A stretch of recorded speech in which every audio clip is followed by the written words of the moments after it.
എനിക്ക് ഈ ഗോതമ്പ് പാടത്തിൻ്റെ അകത്ത് ഉള്ളിലേക്ക് കയറുന്നുണ്ട്. പക്ഷേ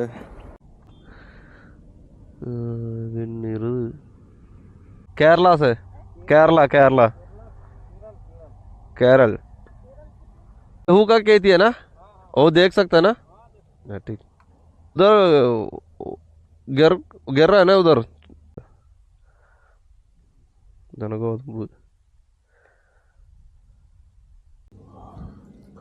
വണക്കം, ഞാൻ ഹരീഷ്. നമ്മൾ നാഗ്പൂരാണ് സ്റ്റേ ചെയ്തിട്ടുള്ളത്. അപ്പോൾ ഇവിടുന്ന് ഏകദേശം ഒരു 700 കിലോമീറ്ററിൻ്റെ അവിടെ വരുന്നുണ്ട് പ്രയാഗരാജിലേക്ക്.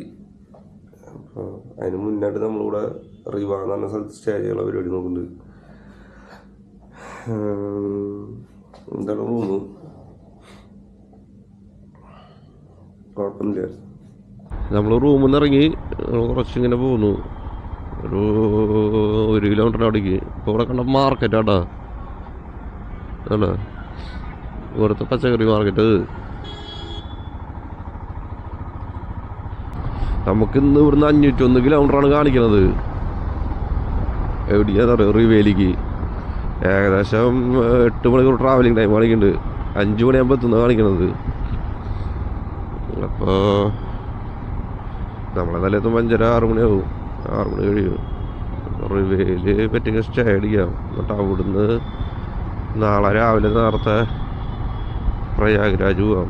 കാരണം അവിടുന്ന് ഒരു 4 മണിക്കൂറിൻ്റെ അവിടേക്കുണ്ട്. 4-4.5 മണിക്കൂർ, 120-130 കിലോമീറ്റർ കൊണ്ട് വരുന്നു തോന്നുന്നുണ്ട്. അവിടുന്ന് 4 മണിക്കൂർ ടൈം കാണിക്കണത്. അപ്പോൾ അവിടുന്ന് നമുക്ക് പറ്റിയ പിറ്റേ ദിവസം പോവാം. ഡയറക്റ്റ് പോകണോണ്ട് കുഴപ്പമുണ്ടല്ലോ. നമുക്ക് അവിടുത്തെ സിറ്റുവേഷൻ എന്താണെന്ന് അറിയില്ല. ഞാൻ നോക്കിയപ്പോൾ തിരക്കും കാര്യങ്ങളൊക്കെ ഉണ്ട്. അപ്പോൾ നോക്കി നോക്കാം. ഈ പോണ 2 ലോറിയില്ലേ, ഈ ലോറിക്കകത്ത് നിന്നിട്ടാന്നറിയോ, കൽക്കരി. നമ്മൾ പഠിക്കുന്ന ടൈമിൽ പഠിക്കുന്ന ടൈമിൽ നമ്മൾ കണ്ടിട്ടില്ല, വായിച്ചിട്ടില്ലേ, കൽക്കരിനെ കുറിച്ചിട്ട്. മണ്ണിൽ പണ്ട് വർഷങ്ങൾക്ക് കോടാനുകോടി വർഷങ്ങൾക്ക് മുമ്പ് ഈ മരത്തിൻ്റെയും മരങ്ങളുടെയും ഒക്കെ ഇത് കിടന്നിട്ട് പിന്നീട് അത് കൽക്കരിയായി മാറിയെന്ന് പറഞ്ഞിട്ട് അങ്ങനെയും തോന്നുന്നുണ്ട് കേട്ടോ. അതാണ് ഈ സാധനത്തിൽ കയറ്റി കൊണ്ടുപോകുന്നത്. ഈ വണ്ടിയുടെ ഹൈറ്റ് നോക്കി ഇത് വീണതായി. ഞാൻ കാണിച്ചാൽ ഇതിൻ്റെ ഇഷ്ടം പോലെ ഇവിടെ ഉണ്ട്. കൽക്കരിയുടെ കോറി ഉണ്ട്. കൽക്കരി ഇവിടെ ശേഖരിച്ച് വയ്ക്കുന്ന സ്ഥലമുണ്ട്. ഒക്കെ ഞാൻ കാണിച്ചു തരാം. അത് കാരണം ഇവിടുത്തെ റോഡിലാണെങ്കിലും ഈ ഏരിയ ആണെങ്കിലും ഒരു ഭയങ്കര ഒരു കറുത്ത മണ്ണും കറുത്ത പൊടിയായിട്ടുള്ളൊരു അന്തരീക്ഷ, ഒരു ഭയങ്കര എന്താ പറയുക, പൊടിയുടെ ഒരു ഇതാ മൊത്തത്തിൽ. കൃഷിയും കാര്യങ്ങളൊക്കെ നടക്കുന്നുണ്ടെങ്കിലും ഈ റെഡിമെയ്ഡ്, അതായത് മനുഷ്യന്മാരുണ്ടായിട്ടുള്ള മലകൾ വരെ ഉണ്ട് ഇവിടെ. അത് ഞാൻ പോകുമ്പോൾ കാണിച്ചാലോടാ, ലൈനിലുണ്ട്.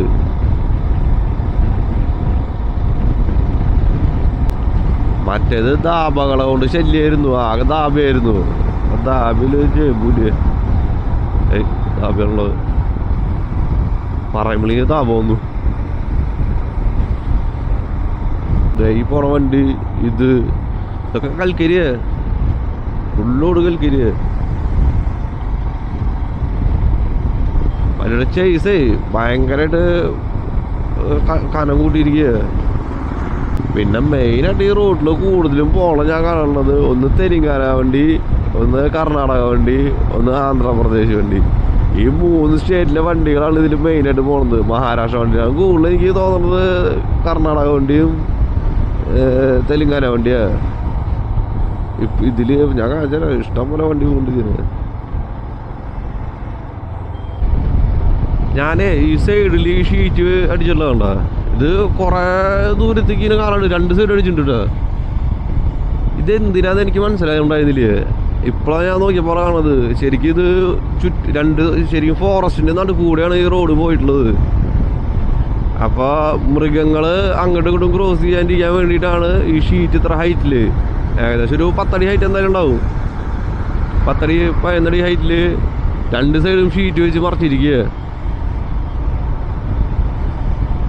അപ്പോൾ മൃഗങ്ങളാണെങ്കിൽ അവിടെ നിന്ന് ഇങ്ങോട്ട് കടക്കൂല് അതിനുള്ളതായിട്ട്. കണ്ട അത് ഫോറസ്റ്റിൻ്റെ ഉള്ളിലുള്ള വഴിയത്, ഫോറസ്റ്റിൻ്റെ ഉള്ളിലുള്ള വഴിയാ. രണ്ട് സൈഡും ഫോറസ്റ്റ്, നടുക്ക് റോഡ്, ഭയങ്കര സെറ്റപ്പായിട്ട്. ഫോറസ്റ്റിൻ്റെ ഉള്ളിൽ വഴിയാ. അതിൻ്റെ ഉള്ളിൽ ഗ്രാമങ്ങളുണ്ടെന്ന് തോന്നുന്നുണ്ട് കേട്ടോ. ആൾക്കാരൊക്കെ അതിൻ്റെ ഉള്ളിൽ പോകുന്നുണ്ട്. ഒരു ജിപ്സി പോകുന്നുണ്ടോ ഫ്രണ്ടില്, രക്ഷയില് വണ്ടി. ഇത് ആർമിക്കാരുടെ വണ്ടിയാണ്, അതുപോലെ ഫോറസ്റ്റുകാരുടെ വണ്ടിയാന്ന് തോന്നുന്നുണ്ട്. ഇത് ആർമി അല്ലേ ഫോറസ്റ്റുകാരുടെ. എന്താ ജിപ്സി ഇതൊക്കെ ഫോറസ്റ്റുകാരുടെ വണ്ടിയാ. പണി കഴിപ്പിച്ചിട്ട് വണ്ടി നല്ലപോലെ. ഇവിടെ ഈ ഇപ്പൊ ജബൽപൂർക്ക് പോണ വഴിയത്, അവിടേക്ക് പോണ നാഷണൽ ഹൈവേ. ഇവിടെ ഏറ്റവും കൂടുതൽ എനിക്ക് തോന്നുന്നത് ഈ കാറുകളൊക്കെ പോകുന്നത് മൊത്തം ഈ പ്രയാഗ്രാജിലേക്ക്, അതും തെലുങ്കാന അതേപോലെ കർണാടക വണ്ടികൾ കൂടുതലും പോയിക്കൊണ്ടിരിക്കുന്നത്. എന്തോരം വണ്ടികളാ. തമിഴ്നാട് വണ്ടി കേട്ടോ ഈ ലോറി.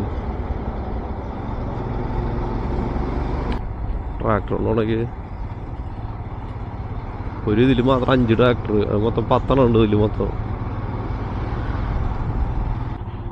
ഇവിടെ ഇഷ്ടിക കൊണ്ട് ഇഷ്ടിക മണ്ണുകൊണ്ട് ഇഷ്ടിക ഉണ്ടാക്കണ നമ്മളവിടുത്തെ പോലെ തന്നെ. പക്ഷെ ഇവിടെ സാധാ നമ്മുടെ ചോന്ന മണ്ണില്ലേ, അതുകൊണ്ടാണ് ഇവരുണ്ടാക്കണത്.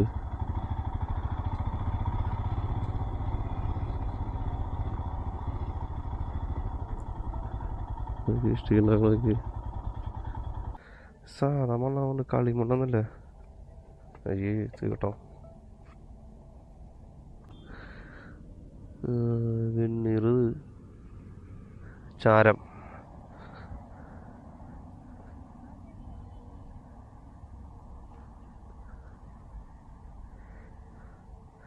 ഇഷ്ടിക ഉണ്ടാക്കണൊക്കെ വെയിലത്തിട്ട് ഉണക്കിയിട്ട് അവർ തിരിച്ചു വയ്ക്കും. അവിടെയാണ് ചൂള കത്തിക്കണത്. भैया ये कौन सा मिट्टी है? ये यहाँ की मिट्टी है, लाल मिट्टी।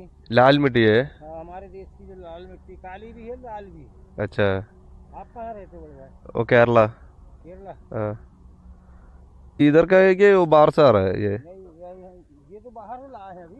अच्छा, यहाँ थी पहले, इस तालाब के अंदर में बढ़ा गई। अच्छा, खत्म हो गई। ये इसको क्या बोलते हैं? ईंट बोलते हैं। ईंट? हाँ, मकान बनाने वाला। हाँ, ईंट। इसको एक पीस कितना पैसा है? इसका हमारे यहाँ बिक रही 5 रुपए की। 5 रुपये एक पीस। ये ऐसे सूखने के बाद वो आग में जला देगा, ऐसा पकाएंगे फिर। पकाएगा। अच्छा, कितना दिन लगेगा ये बनाने के लिए? 8-15 दिन भी लगते हैं, जिसके जैसे हैं। लेबर भी ज़्यादा हैं तो 10-10 दिन 12-12 दिन में भट्टे लगते जाते, सूखते जाते, रखते जाते, जैसे जो रखते जा रहे हैं।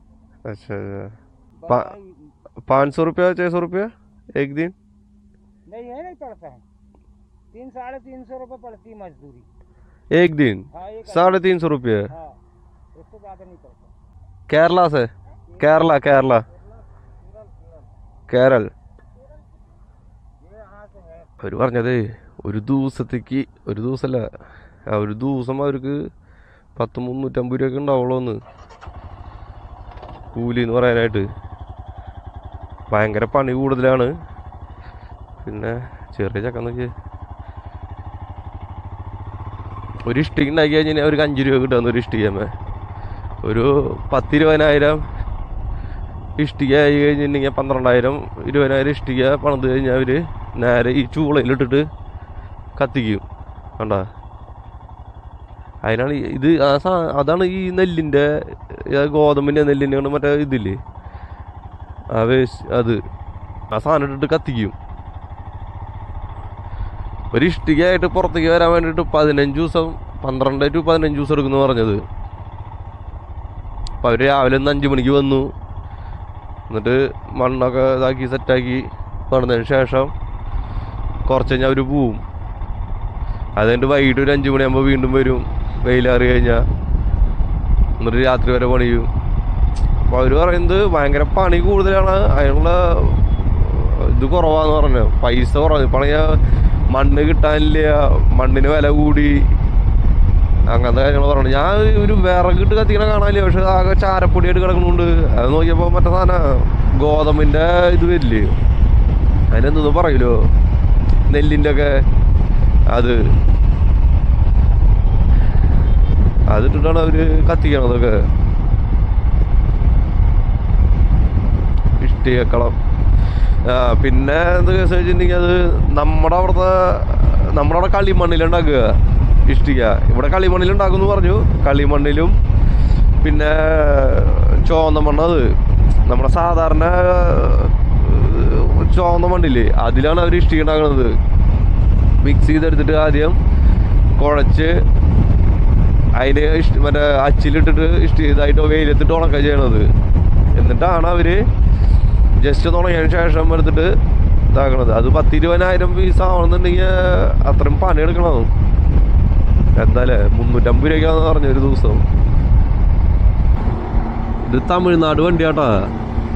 എനിക്ക് തോന്നണത് ഇതിൽ ചക്ക കൊണ്ടുപോകണമെന്ന് തോന്നുന്നുണ്ട്. കണ്ടാ 2 സൈഡ് കുഞ്ഞ് ചക്ക ഞാത്തിട്ടുണ്ട്. കേരളത്തിൽ നിന്ന് കയറ്റി കൊണ്ടുപോകണമെന്നാണോ, തമിഴ്നാട് വണ്ടിയാണ് പക്ഷെ കൊണ്ടുപോകണത് ചക്കയാന്ന് തോന്നുന്നുണ്ട്. ഞാൻ നേരത്തെ ഒരു ഇതേപോലെ തമിഴ്നാട് വണ്ടിയിൽ ഞാൻ നോക്കി കഴിഞ്ഞപ്പോൾ പഴമില്ലേ, പഴം, അത് ഞാത്തിയിട്ടുണ്ട് വണ്ടിയുടെ ബാക്കിൽ. ഇതുപോലെ കയറുകൊണ്ട് കെട്ടിയിട്ടുണ്ട്. ഇപ്പം അതാണെന്ന് അറിയിക്കാൻ വേണ്ടിയിട്ടാണോ എന്താ അതിൻ്റെ ഇതെന്ന് എനിക്ക് മനസ്സിലാവുന്നില്ല. വെള്ളം ഒറ്റി വീണ്ടും നനച്ചു കൊടുക്കണമെന്ന് തോന്നുന്നുണ്ട് ഇവര്. ഫുൾ ഇവിടുന്ന് കേട്ടുള്ള ധാബകളും ഇതൊക്കെ ഫുള്ള് ഹൗസ്ഫുള്ളാ. അതൊക്കെ ഒരെണ്ണം പോലും ഫ്രീ ആണ്. മറ്റേത് അല്ലാതെ അവര് 1-2 വണ്ടികളൊക്കെ ഉണ്ടാവാറുള്ളൂ. ഇതൊക്കെ ഫുള്ളാ. നമ്മൾ ഈ നേരം വേണ്ടി ഫുഡ് കഴിച്ചില്ലടാ, ആകെ ഒരു കാപ്പി മാത്രം കഴിച്ചത്. ഒന്നാമത് വിശക്കണില്ല, രണ്ടാമത്തെ കേസ് വയറിനൊരു സുഖമില്ലേ, എന്താണോ ഒരു അസ്വസ്ഥത എന്നല്ല, ഒരു എന്താണോ വിശക്കണില്ല മെയിനായിട്ടുള്ള കാര്യം. ഭക്ഷണം കഴിക്കാൻ തോന്നുന്നുണ്ട്. പിന്നെ ഫ്രൂട്ട്സ് കഴിക്കാൻ വെച്ചിട്ട് ഞാൻ നോക്കണത്, ഫ്രൂട്ട്സ് കൂടെ കാണാനില്ല, എല്ലില്ല തോന്നുന്നുണ്ട്. സൈഡ് മൊത്തം കൃഷി സ്ഥലമാട്ടാ. അറ്റത്ത് കുറെ വീടുകളുണ്ട്. അവിടേക്ക് പോകണമെന്നുണ്ട്, പക്ഷെ വഴിയൊന്നും കാണാൻ വഴിയുണ്ട്. ഗ്രാമത്തിലുള്ള വഴിയട്ടാ.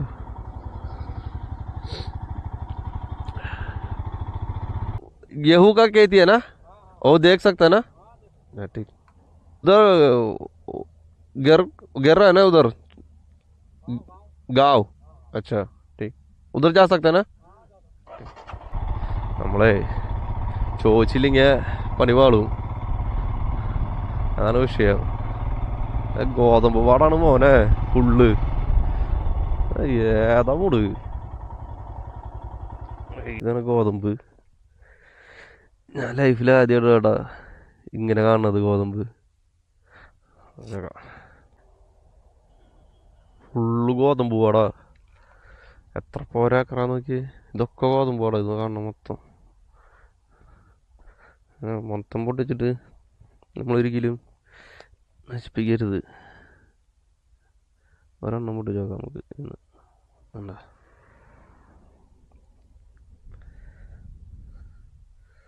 മൂത്തിട്ടില്ല, നോക്കണല്ലോ. എന്താ ഇതാണ് ഗോതമ്പ്. സംഭവം രസമായിട്ട്, നല്ല രസമാടാ. നെല്ലിൻ്റെ പോലെയല്ല, ഒരു പ്രത്യേക ഭംഗിയാണ് നെൽകൃഷി. നല്ല ഒരു ജാതി പ്രത്യേക തരം പുൽച്ചെടി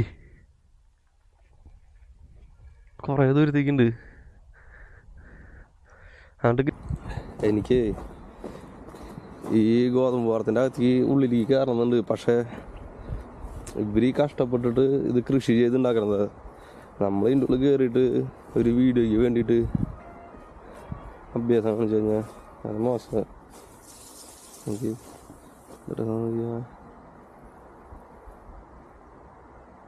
ഇത് മറ്റം വരുന്നുണ്ടോ ഇന്നുണ്ട്. ഫുള്ള് ഗോതമ്പ് പോള. ഇത് ഈ ഒരു സൈഡ് റോഡ്, ആ റോഡിൻ്റെ അപ്പുറം അറ്റത്തേക്ക് മൊത്തം ഗോതമ്പ് പോള. അവരിപ്പോൾ ഇത്രയും അധ്വാനിച്ചിട്ടുണ്ടാകുന്ന സാധനം നമ്മൾ കിണർ നോക്കി എന്തുമില്ല കിണറ്. നല്ലൊരു കുളത്തിൻ്റെ ഉണ്ട്, അടികൂടെ വെള്ളം വേണ്ടി വരുന്നു. ഇത്ര അധ്വാനിച്ചിട്ടുണ്ടാകുന്ന സാധനം നമ്മൾ ഇറങ്ങി നശിപ്പിക്കുന്നത് മോശമല്ലേ? അത് കാരണം സൈഡ് കൂടെ നടക്കാൻ വെച്ച് എൻ്റെ നടക്കിറങ്ങി കേൾക്കുന്നുണ്ട്, പക്ഷേ ശരിയാവില്ല. എനിക്ക് മുക്കാത്ത ഗോതമ്പ് ഇതായിട്ടില്ലേ? ആണല്ലോ, നല്ല ഹൈറ്റ് ഉണ്ടോ? നമ്മുടെ നെല്ലിൻ്റെ പോലെ ഒന്നല്ലേ, നല്ല ഹൈറ്റ് ഉണ്ട്. ഇതൊരു ഇതായിട്ടുള്ളത് ഉണ്ട്, നല്ല ഭംഗിയാണ്. ഇവിടുത്തെ ഒരു പ്രമാണിയോടെ പോണത്